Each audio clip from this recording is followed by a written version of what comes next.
या देवी सर्वोतेषु मातृपेन संस्थिता नमस्तस्ते नमस्तस्ते नमस्तस्ते नमः। ओं महागणाधिपते नमः, महासरस्वत्यै नमः, शिवाय गुरवे नमः, अस्मद्गुरुभ्यो नमः। हरि ओं। श्रीराम राम रामेति रमे राम मनोरमे सहस्रनाम तत्तुल्यं राम नाम रामे। శ్రీమాత్రే నమ. జయ గురు దత్తాత్రేయ నమ. యూట్యూబ్ ప్రేక్షకులకు అందరికీ నమస్కారం అండి. శ్రీ విశ్వవసునామ సంవత్సర ఉగాది శుభాకాంక్షలు అందరూ కూడా చెప్పుకుంటూ, ఈ ఉగాది సందర్భంగా ఈ ఉగాది నుంచి అంతా కూడా విశ్వవసునామ సంవత్సర ఈ యొక్క ఫలితాలంతా కూడా ఏ రకంగా ఉంటాయి, వర్ష ఫలితాలు, వార్షిక ఫలితాలంతా కూడా తెలుసుకుంటున్నాం.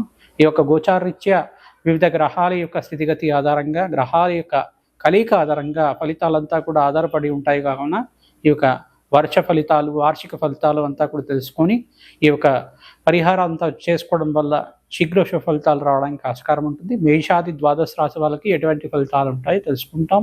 ఈ యొక్క నవనాయకుల ఫలితాలంతా కూడా ఎటువంటి ఫలితాలు ఉంటాయి, అటువంటి ఫలితాలంతా కూడా తెలుసుకుంటున్నాం. విశ్వవసునామ సంవత్సరంలో ప్రధానంగా చూసుకుంటే ఈ యొక్క విశ్వవసునామ సంవత్సరానికి విశ్వవసు అనే గంధర్వరాజు యొక్క నామంతో ప్రారంభమైంది. ఒక ఏకాదశ గంధర్వరాజు యొక్క నామంలో ప్రధానమైన విశేషమైన నామం ఇది విశ్వవసు నామం అని చెప్పేసి.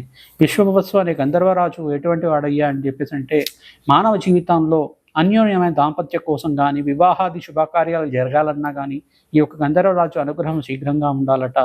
ఎవరైనా వాళ్ళకి అన్యోన్యమైన దాంపత్యం కోసం అని చెప్పేసి, ప్రేమ అనురాగం ఆప్యాయత కోసం అని చెప్పేసి ఈ విశ్వవసునామ సంవత్సరంలో ఈ విశ్వస్వ గంధర్వరాజునంతా కూడా ఆరాధన చేసుకోవడం వల్ల శీఘ్ర కళ్యాణ యోగము, శుభకార్యాలు ఇంట్లో జరగడము, ఆ ప్రేమ అనురాగంతో సఖ్యతగా ఉండడం అనేది జరుగుతూ ఉంటుంది. ప్రధానంగా ఈ యొక్క విశ్వవసు నామ సంవత్సరానికి మహావిష్ణువు ఒక నామం కూడా అంటారు. విష్ణు ఒక నామము, విశ్వకారకుడు అయిన యొక్క మహావిష్ణువు ఒక నామం అని చెప్పేసి అంటారు. ప్రధానంగా విశ్వవసు నామ సంవత్సరంలో ఎటువంటి ఫలితాలు ఉంటాయి? రవి రాజుగా అయినాడు, ఈ యొక్క మంత్రి అంతా కూడా చంద్రుడుగా అయినాడు, సైన్యాధిపతి అంతా కూడా శనిగా అయినాడు, ఓకే, సస్యాధిపతి అంతా కూడా బుధుడుగా అయినాడు, ధన్యాధిపతి అంతా కూడా అంగారకుడుగా ఉన్నాడు, అర్ఘ్యాధిపతి రవి, మేఘాధిపతి రవి, రసాధిపతి శుక్రుడు, నీరసాధిపతి అంగారకుడు, పురోహితుడు బుధుడు, పరీక్షకుడు బుధుడు, గణికుడు శుక్రుడు, గ్రామపాలకుడు రవి, దైవజ్ఞుడు రవి, రాష్ట్రాధిపతి రవి, అశ్వాధిపతి చంద్రుడు, సర్వదేశోద్భతి చంద్రుడు, పశునామాధిపతి రవి, దేవాధిపతి బుధుడు, నరాధిపతి శని, మృగాధిపతి రవి, శుభాధిపతి రవి, వర్షాధిపతి రవి, ఈ రకంగా గ్రామాధిపతి బుధుడుగా ఉన్నాడు. నైవేద్య నాయకుల్లో ఈ ఫలితాలంతా కూడా ఎక్కువ ఫలితాలు రవికి మరియు చంద్రుడికి బుధుడికి ఉన్నాయి. కావున శుక్రుడికంతా కూడా రసాధిపతి అనేది మేఘాధిపతి రవిగా ఉన్నాడు. కావున ప్రధానంగా వర్షపాతం తక్కువగా ఉంటుంది. ఈ సంవత్సరం అంతా కూడా ఎండలు తాపం అనేది ఉంటుంది. అల్ప వర్షం అనేది సాధారణంగా ఉండేది. ఈ సంవత్సరం అంతా కూడా వర్షపాతం తక్కువగా నమోదవుతుంది. పాడి పంటలు, పశుపక్షాదుల వల్ల పంటలు తక్కువగా పండడం, ఈ యొక్క పంటలంతా కూడా నష్టపోవడం అనేది జరగడం కానీ, రెండు పంటలు అయితే ఖచ్చితంగా రావడం, ఈ యొక్క ఎరుపు రంగు ధాన్యాలు, పప్పు దినుసులంతా కూడా ఎరుపు రంగు ధాన్యాలంతా కూడా మంచిగా సాగు కావడం జరుగుతూ ఉంటుంది. ఎరుపు రంగు ధాన్యాలు అంటే కందిపప్పు, కందులు మరియు గోధుమలు, ఈ యొక్క మరియు పెసర్లు కూడా, ఈ యొక్క ఎరుపు రంగు ధాన్యాలు, రాగులు కూడా మంచి ఫలితాలు రావడానికి ఆస్కారం ఉంటుంది. ఈ సంవత్సరం అంతా కూడా మంచి ఫలితాలు రావడానికి అంతా కూడా ఈ యొక్క రవి ఆరాధన చేసుకోవడం వల్ల, సూర్య నమస్కారాలు ఆచరించడం వల్ల, సూర్యుడికి అంతరకు అర్ఘ్య ప్రదానం చేయడం వల్ల, రవి రాజుగా ఉన్నాడు కావున సంపూర్ణమైన ఆరోగ్యవంతమైన జీవితం రావడానికి, ఆనందమైన జీవితం రావడానికి ఆస్కారం ఉంటుంది. ప్రధానంగా చూసుకుంటే ఈ యొక్క గ్రహాల యొక్క స్థితిగతి ఆధారంగా మేషరాశిలో అంతా కూడా మేషాది ద్వాదశ రాశి వాళ్ళకి ఎటువంటి ఫలితాలు వస్తాయి? ఈ యొక్క గోచార చక్రవశాత్వం అంతా కూడా చూసుకుంటే మీనరాశులు అంతా కూడా శని, బుధ, రాహు, సూర్య చంద్రుల కలియుగతోటి ఈ యొక్క షష్టగ్రహ కూటమితోటి అంతా కూడా కలియుగగా ఉంది. శుక్ర శని బుధులు కలియుగంతా కూడా శుక్రుడు నీచస్థానంలో సంచారించడం, శుక్రుడు అంతా కూడా వక్రగతిలో సంచారం చేయడం ప్రధానంగా ఉంటుంది. ఈ యొక్క శనీశ్వరుడు అంతా కూడా 29 తారీఖు 30 తారీఖు అంతా కూడా మీనరాశిలో సంచారం చేయడం ప్రధానమైన కారణంగా చెప్పడం జరుగుతుంది. వివిధ రాశుల వాళ్ళకి ఏలినాటి శని ప్రభావం స్టార్ట్ అవ్వడం, మరియు ఏలినాటి శని ప్రభావం అంతా కూడా వివిధ రాశుల వాళ్ళకి 2వ స్థానంలో, ప్రథమ స్థానంలో ఉండడం అంతా కూడా 3వ స్థానంలో కూడా ఉండడం కూడా ప్రధానమైన విశేషంగా చెప్పడం జరుగుతుంది.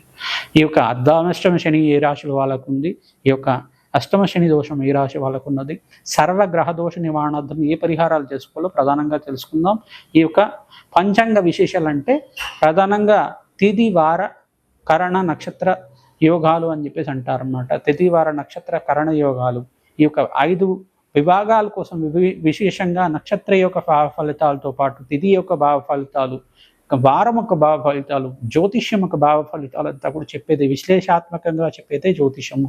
తిథి వార నక్షత్ర కరణ యోగ కరణాలు అని చెప్పేసి అంటారనమాట. ఈ 5 అంగాల విశేషాల కోసం మానవ జీవితానికి జీవన మార్గంగా ఏ రకంగా ఉంటుంది, ఆ విశేషాలంతా కూడా జ్యోతిష భాగంలో భాగంగా మానవ జీవితానికి జీవన మార్గంగా అంతా కూడా చెప్పడం జరుగుతుంది. తిథి వార నక్షత్ర యోగ కరణాలు అని చెప్పేసి. తిథి అనేది మన సంకల్పం చెప్పుకోవడం వల్ల ఆయుష్ పెరుగుతుందని, కరణం చెప్పుకోవడం వల్ల ఐశ్వర్యం పెరుగుతుంది, ఆరోగ్యం లభిస్తుందని చెప్పేసి. ఈ యొక్క భారం చెప్పుకోవడం వల్ల ఐశ్వర్యము, ఆరోగ్యము, ఆనందం లభిస్తుందని చెప్పేసి. సంకల్పం విధానంలో నిత్యం పూజ చేసుకునే విధానంలో సంకల్పం చెప్పుకునేటప్పుడు తిథి వార నక్షత్ర కరణాలు అనేది చెప్పుకుంటూ ఉంటాం. ఈరోజు ఏ తిథి ఉంది, ఈరోజు ఏం వారం ఉంది, ఈరోజు ఏ యొక్క నక్షత్రం ఉన్నది, నక్షత్రం అని చెప్పుకోవడం వల్ల నక్షత్ర అధిపతి యొక్క అనుగ్రహం లభించి మనకు ఆయుష్ ప్రమాణం అనేది పెరుగుతుందట. తిథి వార నక్షత్ర కరణాల యోగాలు చెప్పుకోవడం వల్ల యోగమంతా కూడా శుభయోగాలు మనకు యోగిస్తుంది, కార్యజయం అవుతుంది, విజయాలు లభిస్తాయి, రాజ్యాధిపత్యం లభిస్తుంది, సంపూర్ణమైన ఆనందమైన జీవితం లభిస్తుంది అని చెప్పేసి పంచాంగ శ్రవణంలో భాగంగా చెప్పడం జరుగుతుంది. ప్రధానంగా ఎవరైతే విశేషంగా పంచాంగ శ్రవణాన్ని విశేషంగా ఉగాది రోజున వింటూ ఉంటారో ప్రత్యేకంగా వాళ్ళకి శతసహస్ర అశ్వమేధ యాగాదులు చేసుకున్న ఫలితం. ఎందుకంటే దేవతల యొక్క చరిత్ర అంతా కూడా ఈ రకంగా ఉంటుంది. నవగ్రహాల యొక్క స్థితిగతి ఆధారంగా వాళ్ళ గమనాన్ని ఆధారంగా చెప్పడం జరుగుతుంది. నవగ్రహ దేవతలు వాళ్ళంతా కూడా నవగ్రహ దేవతలకి భాగంగా చెప్పడం జరుగుతుంది. వాళ్ళ యొక్క ఫలితాలు, వాళ్ళ యొక్క విశేషాలు, వాళ్ళ యొక్క అనుగ్రహం అంతా కూడా చెప్పడం జరుగుతుంది. కాబట్టి భక్తిగా శ్రద్ధగా మీరు పెన్ను పేపర్ తీసుకొని రాసుకోండి. పరిహారాలంతా కూడా ఖచ్చితంగా నేను చెప్పిన పరిహారం అంతా కూడా చేసుకుంటే కనుక శీఘ్రంగా ఫలితాలు రావడానికి ఆస్కారం ఉంటుంది. ఆనందమైన జీవితం, అఖండమైన రాజయోగం కలగడానికి, విశేషమైన యోగం కలగడానికి, లక్ష్మీ కుబేర యోగం కలగడానికి, విశేషమైన రాసుల వాళ్ళకి మంచి ఫలితాలు రావడానికి ఆస్కారం ఉంటుంది. శ్రీమాత్రే నమః. జయ గురు దత్తాత్రేయ నమః. విశ్వవసన సంవత్సరంలో వృశ్చిక రాశి వాళ్ళకి ఎటువంటి ఫలితాలు వస్తున్నాయో తెలుసుకుందాం. ప్రధానంగా విశాఖ 4వ పాదం వాళ్ళు, ఈ యొక్క అనురాధ నక్షత్రం 1, 2, 3, 4 పాదాల వాళ్ళు, జ్యేష్ఠ నక్షత్రం 1, 2, 3, 4 పాదాల వాళ్ళు వృశ్చిక రాశి కిందకు వస్తుంది. ప్రధానంగా ఆదాయం 2గా ఉంది, వ్యయం 14గా ఉంది, రాజపూజ్యత 5గా ఉంది, అవమానం 3గా ఉంది. ఈ గురువు అంతా కూడా ఈ యొక్క తామ్రమూర్తుడు సంచారం చేయడం వల్ల వీళ్ళకి ఖర్చుతో కూడిన, శ్రమతో కూడిన సంపాదన. ప్రధానంగా గురువు అనేది కొంచెం ఈ యొక్క మిథున రాశిలో సంచారం చేయడం వల్ల వీళ్ళకి వృశ్చిక రాశి వాళ్ళకి గురువు అంతా కూడా బలంగా లేదు. ఈ యొక్క తద్వారా మీకంతా కూడా గురు కటాక్షం కోసం నిత్యమంతా కూడా ఈ దత్తాత్రేయ ఆరాధన, మేధా దక్షిణమూర్తి ఆరాధన శ్రేష్టంగా చెప్పడం జరుగుతుంది. శనగలంతా కూడా నానబెట్టి గోమాతకు పెట్టడం వల్ల, ఈ యొక్క దత్తాత్రేయ దేవాలయంలో నైవేద్యం పెట్టి ఆ వితరణ చేయడం వల్ల, అన్నదాన కార్యక్రమంలో పాల్గొనడం వల్ల అఖండ రాజు యొక్క కారకుడు అవుతాడు. తద్వారా గురు కటాక్షం కోసం స్మరణ మాత్రేన సంతుష్టాయ నమః నామంతో నిత్యమంతా కూడా ఆచరించండి. తద్వారా మంచి ఫలితాల కోసం ఈ యొక్క శుభకరమైన వ్యయం కలగడానికి ఆస్కారం ఉంటుంది. అప్పుల బాధల నుంచి బయటపడడానికి ఆస్కారం ఉంటుంది. రాహు మీకు అంతా కూడా శ్రేష్టంగా ఉన్నాడు. రాహు అంతా కూడా కుంభరాశిలో సంచారం చేయడం వల్ల విదేశీయాన యోగంలో స్థిరత్వం ఇవ్వడానికి, విదేశంలో ఉద్యోగం కోసం ప్రయత్నం చేసుకోవడానికి, విద్య కోసం అంతా కూడా ప్రయత్నం చేసుకోవడానికి శ్రేష్టంగా ఉంటుంది. శనీశ్వరుడు అంతా కూడా ఈ యొక్క మీనరాశిలో సంచారం చేయడం వల్ల రాజు యొక్క కారకుడైనాడు కావున వృశ్చిక రాశి వాళ్ళు ప్రధానంగా చూసుకుంటే మీరు ఈ యొక్క శనీశ్వర దేవాలయంలో ఈ యొక్క నవగ్రహ శాంతి కార్యక్రమాలు ఆచరించుకోవడం వల్ల, నవగ్రహ దేవాలయంలో ప్రధానంగా నలనవులు దానం చేయడం వల్ల, ఈ యొక్క దేవాలయంలో నవగ్రహ శాంతి హోమాది కార్యక్రమాలు చేసుకోవడం వల్ల, నవధాన్యాలంతా కూడా అగ్నికి సమర్పించడం వల్ల సర్వగ్రహ దోష నివారణ జరుగుతుంది. తద్వారా మీకంతా కూడా శ్రేష్టమైన జీవితం జీవించడానికి ఆస్కారం ఉంటుంది. దత్తాత్రేయ హోమంలో పాల్గొనండి. మీరంతా కూడా అఖండమైన రాజయోగం గణించడానికి ఆస్కారం ఉంటుంది. కావున ఈ యొక్క వ్యాపారం అంతా కూడా మిశ్రమైన ఫలితాలు ఉంటాయి. ఆగస్టు 18వ తారీఖు తర్వాత లాభసాటిగా ఉంటుంది. ఈ యొక్క వ్యవసాయ రంగంలో వర్షపాతం అంతా కూడా తక్కువగా ఉంది కావున 2 పంటలు అయితే ఖచ్చితంగా పండుతాయి. మీకంతా కూడా ఆశాజనకంగా ఉంటుంది, లాభసాటిగా ఉంటుంది.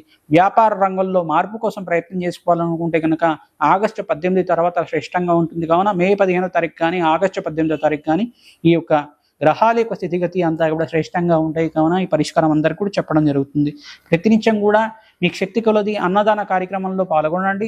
అనాథాశ్రమంలో కానీ దేవాలయంలో కానీ మీరు అన్నదాన కార్యక్రమం మీ చేత్తో వడ్డన చేస్తే గనక సర్వ పాపకర్మం నుంచి బయటపడి ఆనందమైన జీవితం జీవించడానికి ఆస్కారం ఉంటుంది.